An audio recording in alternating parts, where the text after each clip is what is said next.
Hi guys, and welcome back to my channel, Sonic Love.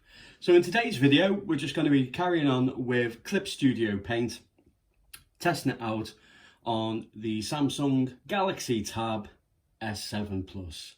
Now, as I say, in my previous videos, I've really been enjoying the Galaxy S7 Plus. I think it's absolutely fantastic, especially for emulation. And not only that, but with me being a dedicated fan-based artist, I really am enjoying it. I do love the iPad, don't get me wrong. I do love Procreate, but just testing out different abilities to draw digitally, I've found it to be an absolute joy. I really am glad that I started off with the tablets drawing wise with the Galaxy Tab S7 Plus, because it's, as I say, it's just been an absolute dream.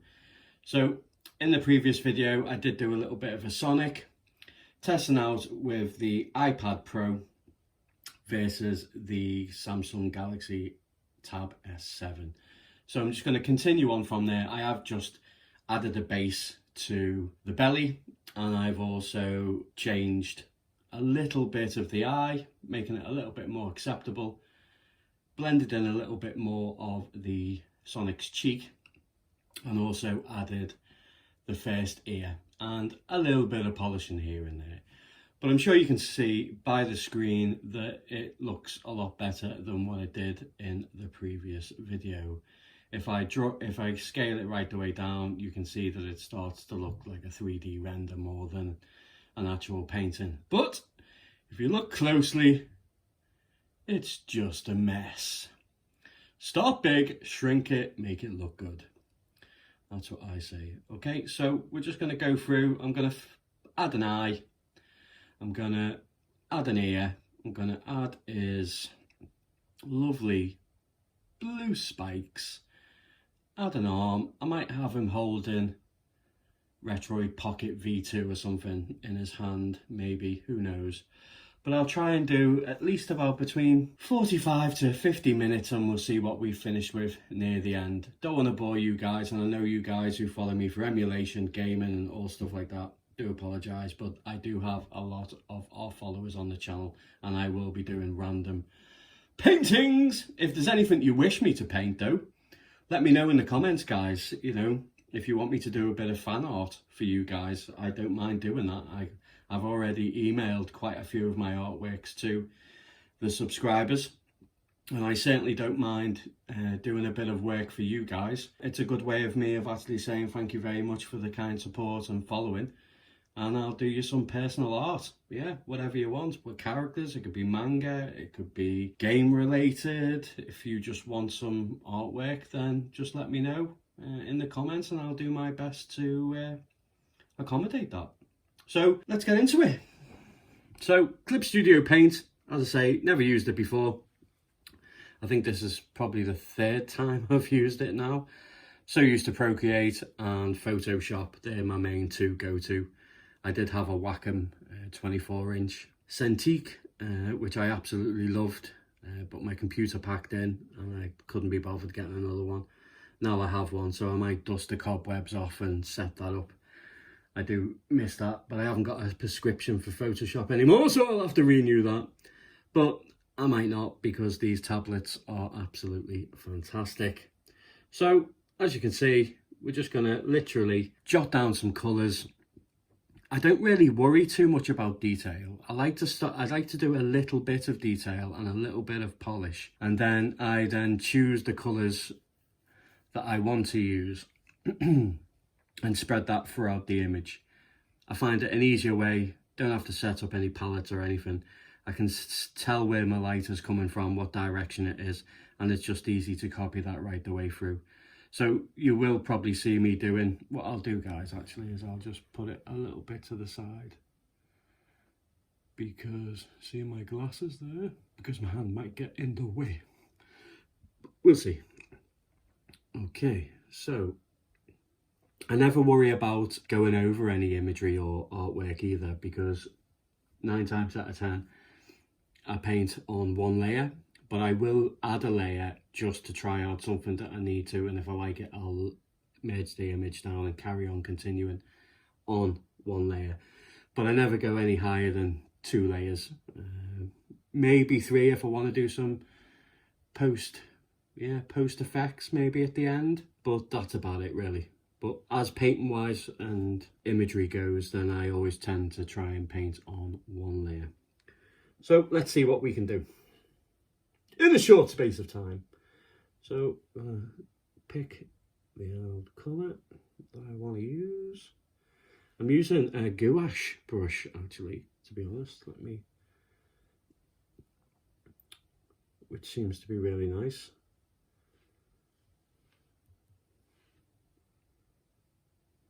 Is this coming across on camera? Hopefully. So what I'm doing is, the light is coming from the front, but a little bit to the right hand side coming in. So essentially,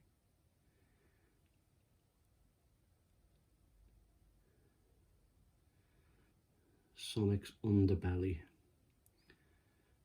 will catch the light. So I always try and think where the light's coming from, if I'll be able to reach it. I always imagine just block shape. So if it's a sphere, I imagine a sphere. I imagine which way the light is. So as you can see, I've just starting to put, it's not really going to catch underneath his chin. So I'm going to keep that relatively dark. But his belly is round, so it's a cylinder, so I will have to take that into consideration as well. And where the light will hit. So I'm just going to gradually build it up.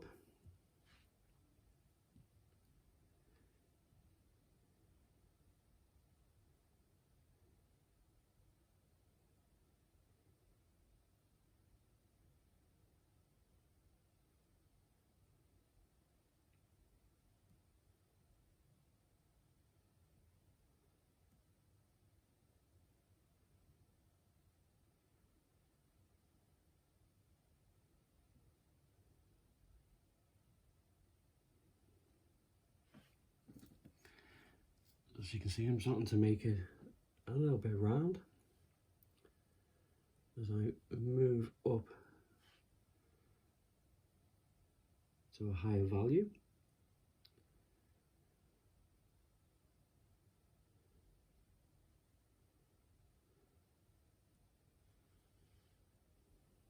And because I've already chosen the colours and done the blending, it just makes it so much easier for me to blend in.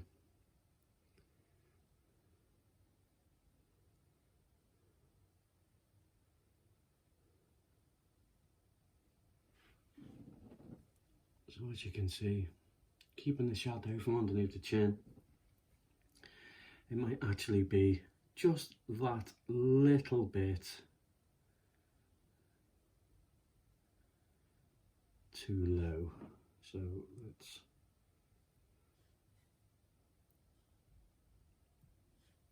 add a bit more.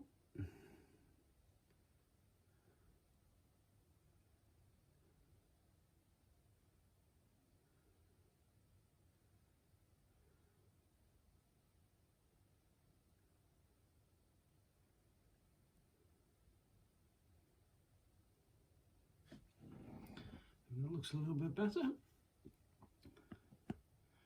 don't know if you can quite see that, but it really starts to pull the image out. So I don't know if that will help. Hope you're getting that. So I'm going to do the same with this part here, the back of the body. It will have a slight reflection. So I'm just going to add that.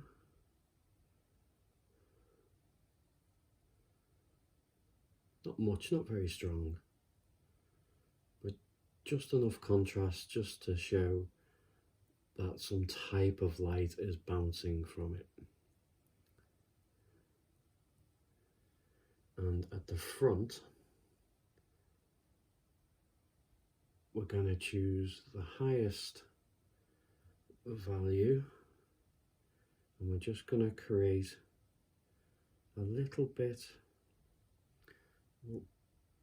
Undo that. Let's colour pick again, quite bright. Go to brush, go to size, change the size, and then what we're going to do is spin it around, and we're just going to create an edge.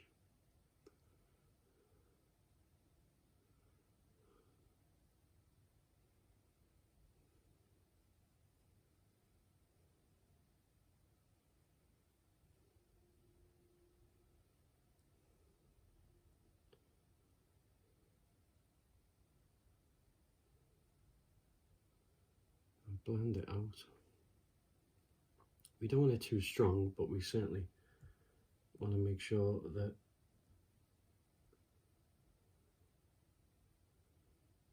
it serves its purpose because of the light. So I don't know if you can see that, but that's just enough.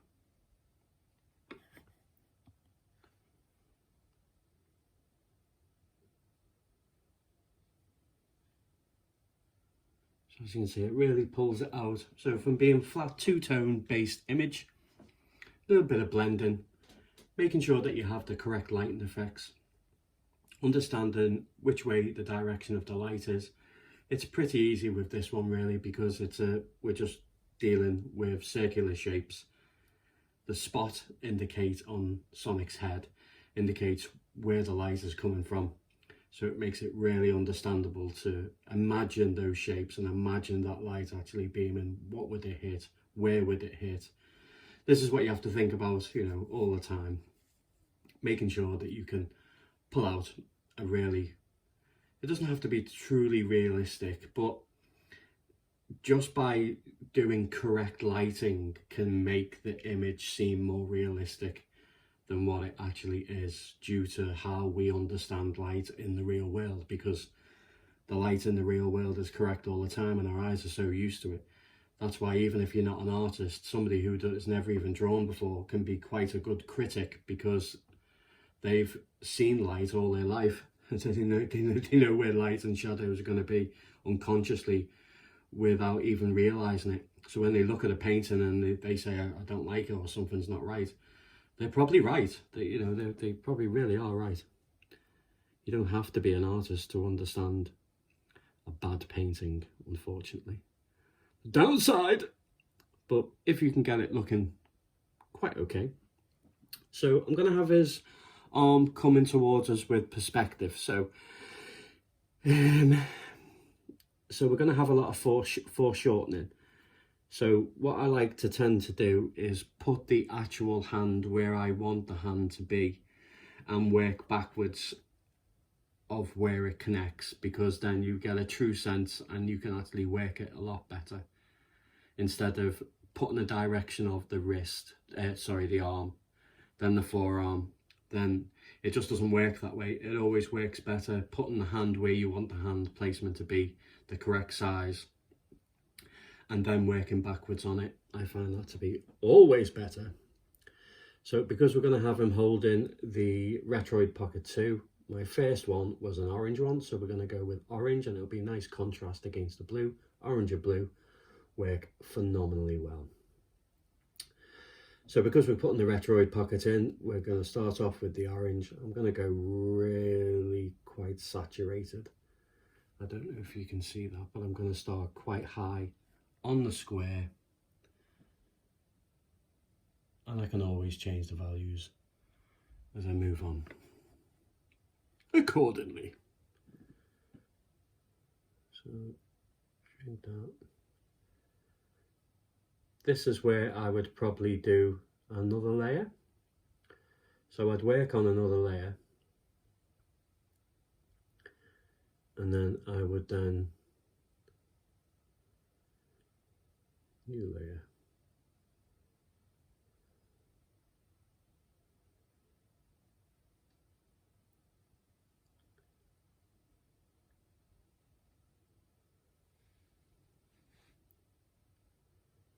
And I have it quite towards us, so we need to make sure that the brush is quite big.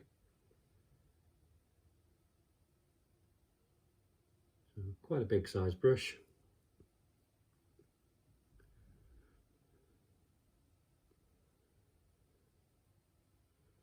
Simple shapes.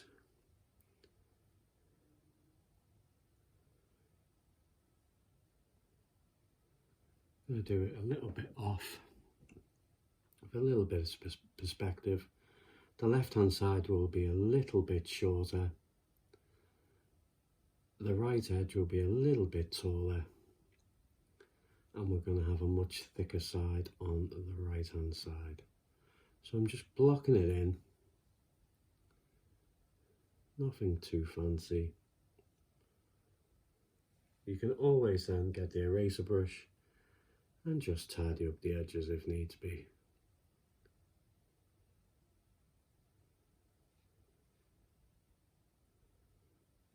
So we can get the simple shapes.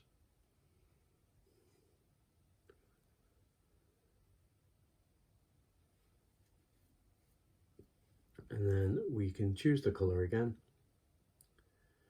We know we're going to stick with the same colour because it's plastic, so the values won't change, like it won't go to green or anything. We're just going to go a little bit darker, a bit more of a grey. In fact, the light's coming in that side, so we're actually going to go a little bit lighter, a little bit to the left.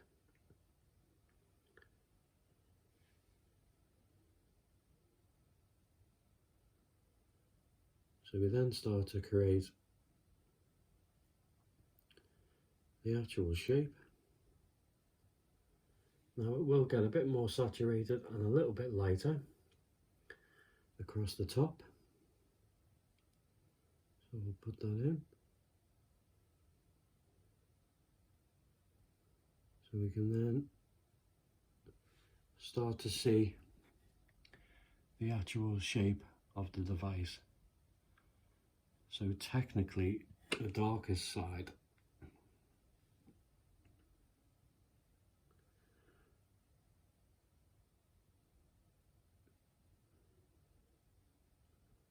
is here. I'm going to keep the edges with a little bit lighter, but then I'm going to go a lot darker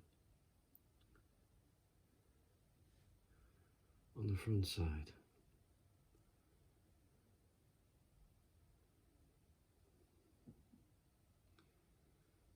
Still keeping roughly the same colours.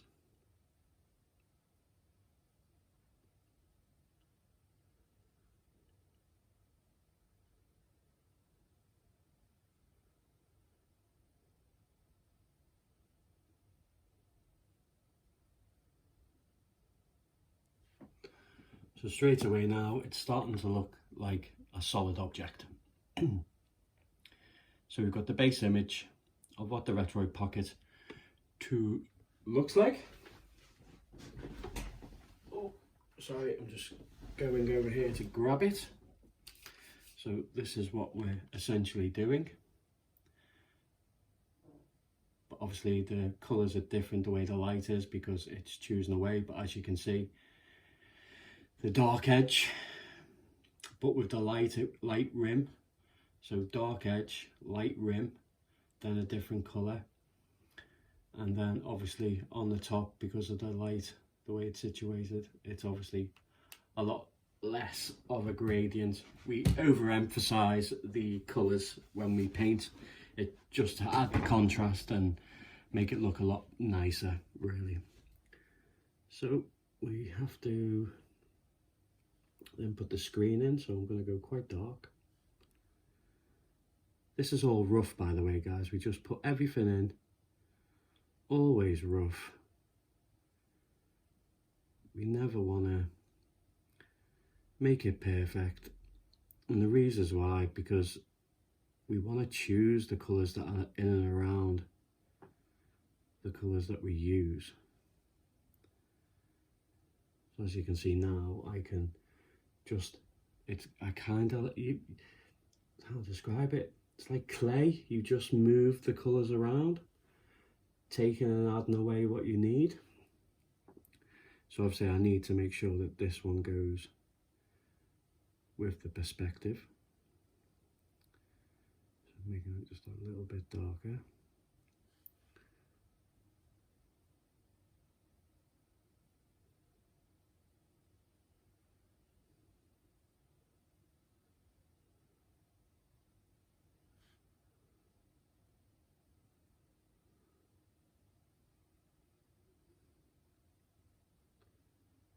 Make it just a little bit thinner.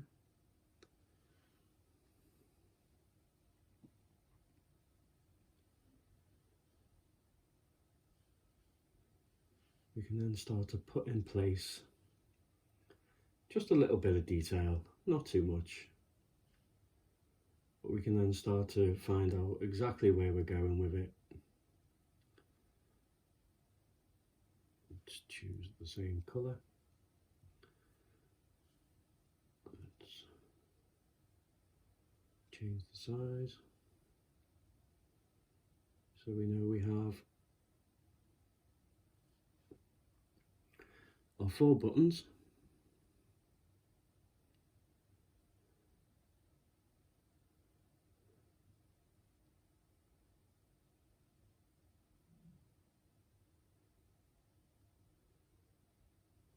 We have our analog stick.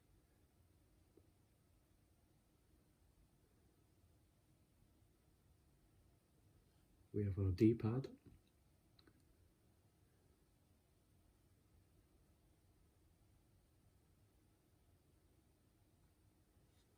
And we have our analog stick at the top.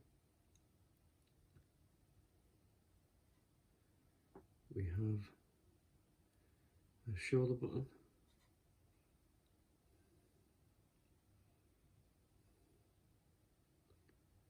And it's got a slight curve to it. And then we have our start, select, another button there. So as you can see, straight away we're just getting the basic shapes, simple understanding of where it is, where the placement is. Then I can work the hand around that.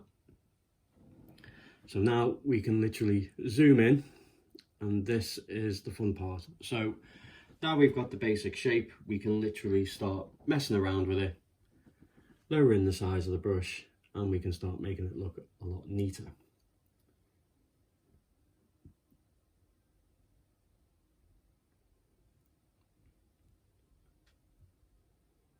So I'm going to choose this colour, but I'm then going to go darker now. So I can add some contrast.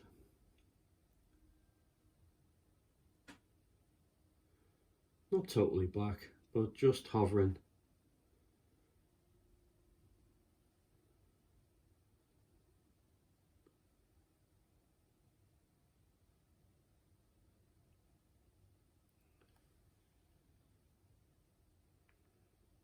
I'm going to put a little bit of an edge, as there is an edge around it. Always keeping it rough. Don't worry about detail. Don't worry about how nice it looks. We change that at the end.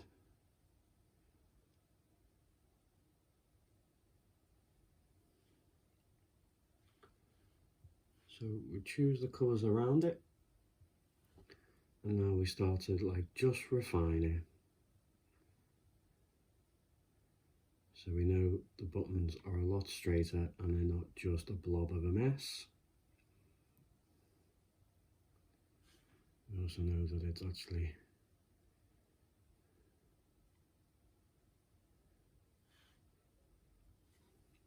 same with the D-pad. Start to tidy it up a little bit.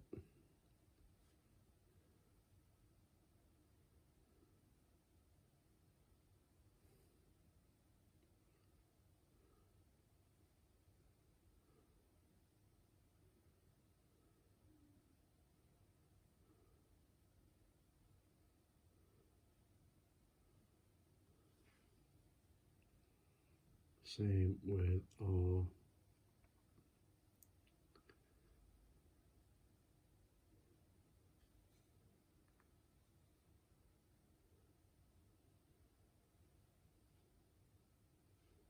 I want to go really dark with it again.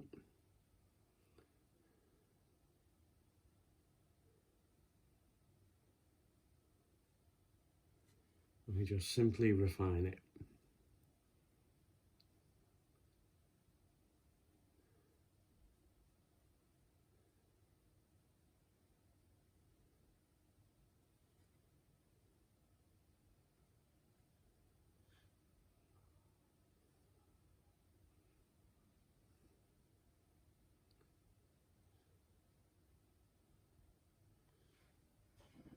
And as you can see, it just starts to become a little bit better the more and more that we do.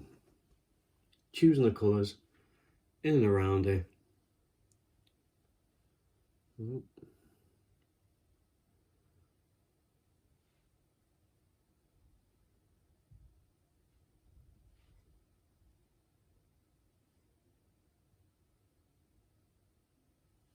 Keeping the colours incredibly simple, so we know that we have a little bit of a round edge on the top. We have a little bit of a round edge at the bottom.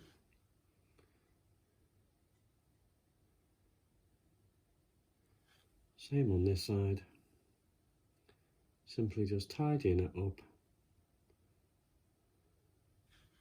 It then starts to take shape.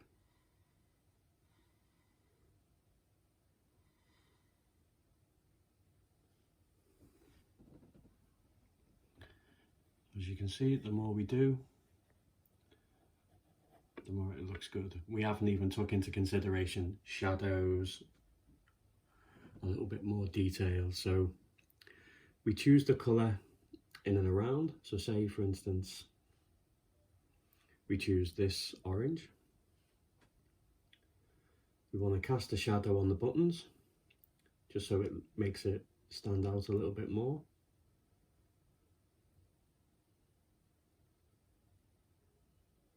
So we simply just go down on the wheel from the colour that we've chosen. So what we'll do is we'll just put a little shadow.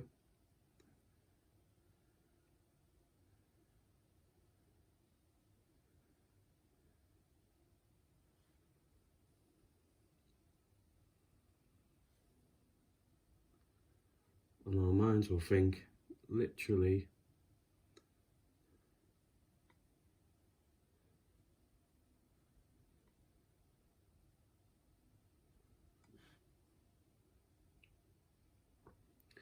even though we think it may look odd, but our minds don't see it as being odd. Our minds see it as a shadow.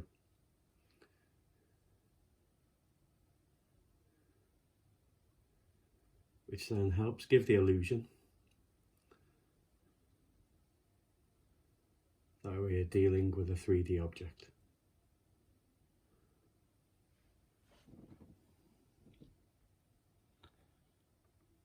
So colours incredibly simple, incredibly basic, and all of a sudden it's now starting to look quite 3D, and we've only chose 3 colours, 3 different variants of the same colour, one darker colour, and then the same colour going down on the colour wheel, putting in the direction of the light, and already it starts to pop and make it look like it is a 3D object.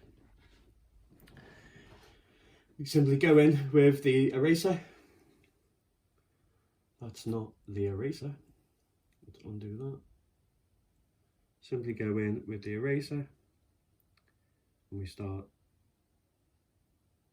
to redefine the nice shapes.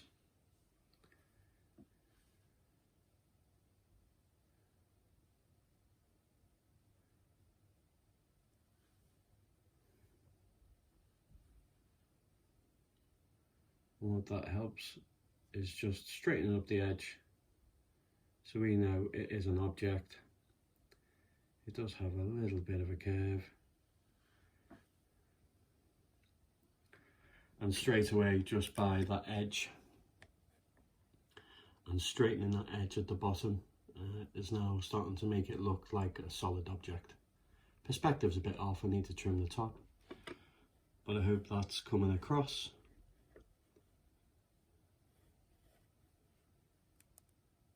Quite well. So I'm going to trim the top.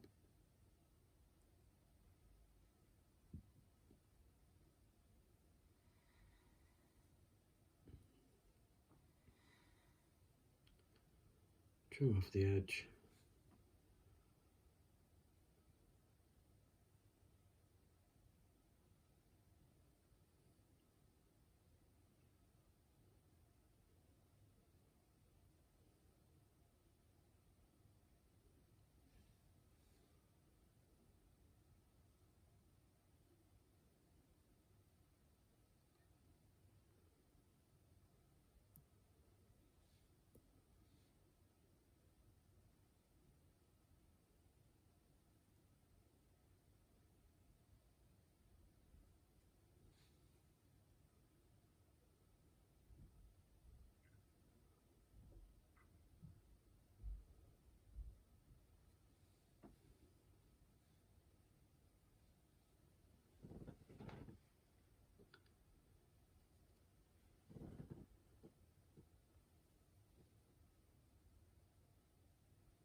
So now, as you can see, it now starts to represent the retroid pocket. You kind of know what it is as soon as you see it. Just got to tidy up the analog triggers. We're not looking for something that's totally well detailed, guys. We just need something that represents it with basic colours. I haven't done anything fancy, I haven't done anything crazily on it. We're just sticking to simple shapes, simple colours.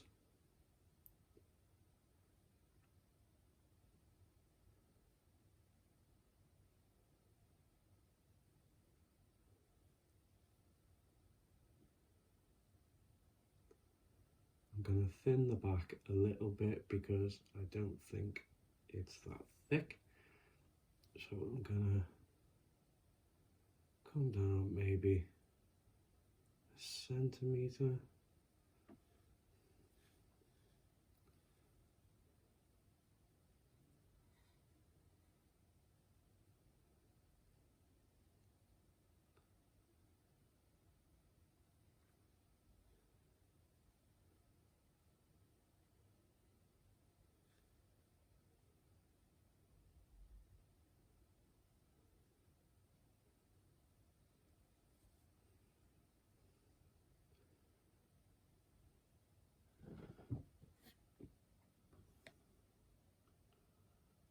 Okay, so there we have just simple basic shapes.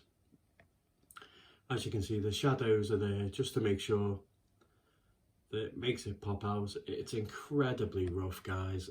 Like if I zoom in, you'll just see just how bad it looks. But once we go down to the actual size, you'll then start to see that it looks sort of realistic. It's only been quick sketch. Okay, so what I'm going to do, I feel that it needs to be a little bit lighter, so I'm going to choose the colour, and then I'm going to go to the colour wheel. I'm going to go extremely light, quite bright.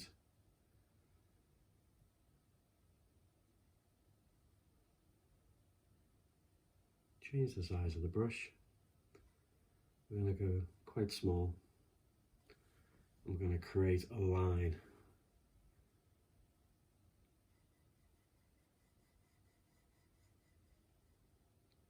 That goes right the way down. And what this does,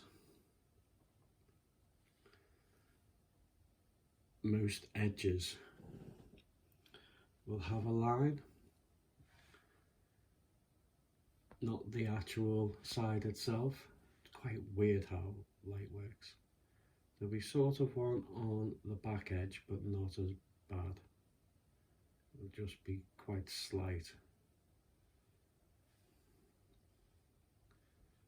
And then what we'll do is we'll choose the actual colour of the highest value, which is the top.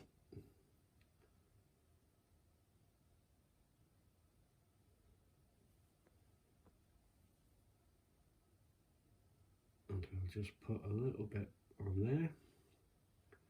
We'll choose the colour again and we'll move it a little bit, maybe half a centimetre on the colour wheel, and we'll add another little bit of a highlight.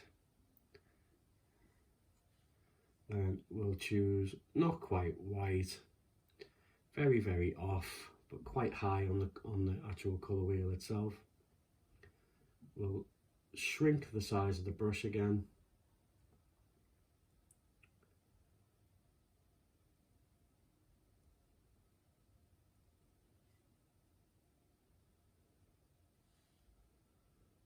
And then we'll just pop a tiny little bit of a highlight there. Where the edge of the button is at the top, we will also put a little bit of a highlight.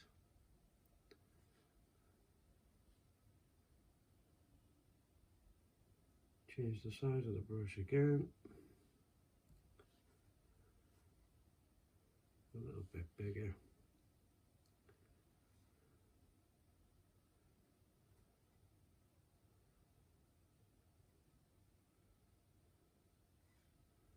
And what this does, guys, is then it makes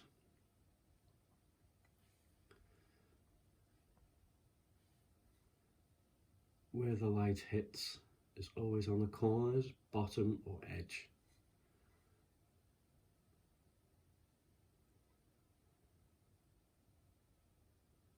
Even in the shadows, there will be light catching.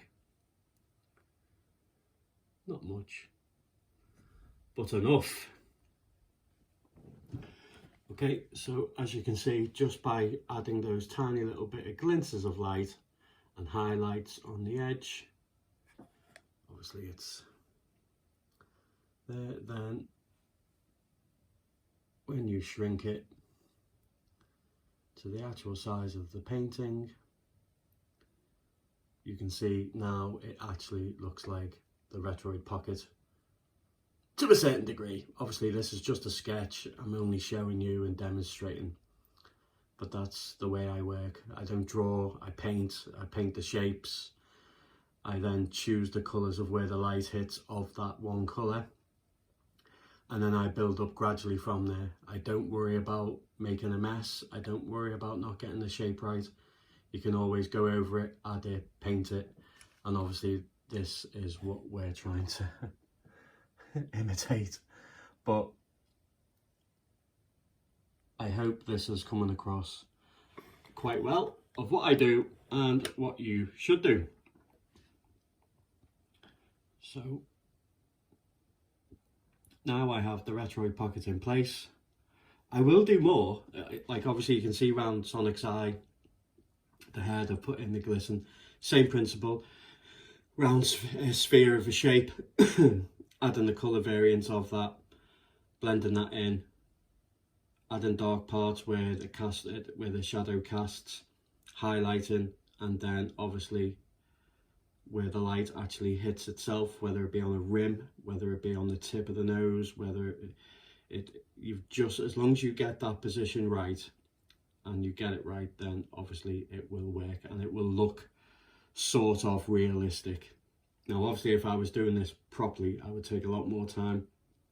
Same principles, same steps, but obviously I wouldn't leave the Retroid Pocket looking so rough. But for the purposes of this video, this is what I do. So now I kind of want to make that bigger, so I'm going to use the lasso tool. I'm going to go around, I'm going to select it. I want it to go a little bit bigger, maybe quite big actually, maybe about there. That looks like a good spot, so I'm going to put OK. I'm going to deselect. So that's looking good. So I kind of want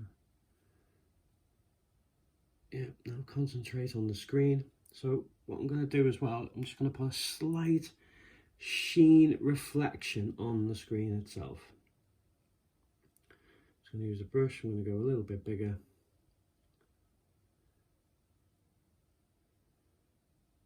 I'm going to choose pure white. I'm just going to put a glint over the top.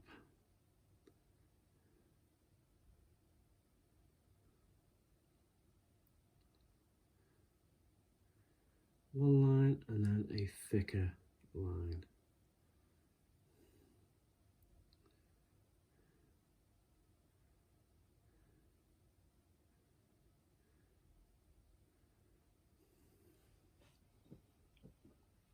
Just to showcase that it is a screen. I'm going to choose and select the colour. I'm literally going to make very sharp close to that. It helps reflect that it is a screen. So what I'll do now is choose that colour that I've now got, and I'm going to go tiny bit lighter.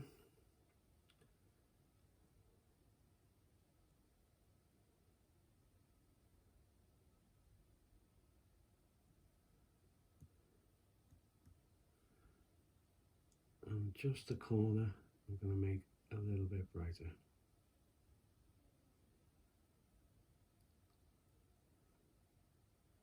And same with the top part.